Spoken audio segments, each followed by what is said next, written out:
সম্মানিত বিরোধী দলীয় নেতা, 11 দলীয় ঐক্যজোটের সম্মানিত নেতৃবৃন্দ, বিশেষ করে এনসিপির সভাপতি এবং বিরোধী দলীয় চিফ হুইপ, তিনি আপনাদের সম্মুখে কথা বলেছেন। আমি 11 দলের সকলের প্রতি কৃতজ্ঞ, বাংলাদেশের জনগণের প্রতি কৃতজ্ঞ। সবাই মনে করেছে আমি একজন মুক্তিযোদ্ধা হিসাবে এবং পরীক্ষিত একজন লোক, যার বিরুদ্ধে দুর্নীতির কোনো অভিযোগ নাই, শিক্ষাগত যোগ্যতার কোনো অভিযোগ নাই, সুন্দরভাবে জীবনযাপন করেছে বিদায় সবাই সর্বসম্মতিক্রমে আমার নাম প্রস্তাব করেছে।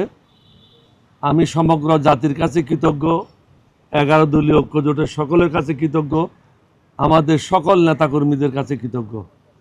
আপনাদের মাধ্যমে আমরা জাতিকে বলতে চাই, আমরা আমাদের জায়গা থেকে এই জাতির সাথে কখনো বেইমানি করব না। ইনশাআল্লাহ।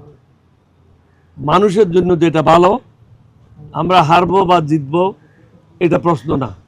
প্রশ্নটা হচ্ছে আমরা জনগণের পাশে সবসময় তাদের স্বার্থ রক্ষার জন্য দাঁড়াবো। আজকেও সেটাই মন মানসিকতা নিয়ে আমরা সবাই একসাথে হয়েছি এবং সর্বসম্মতিক্রমে ওনারা আমার নাম প্রস্তাব করেছে।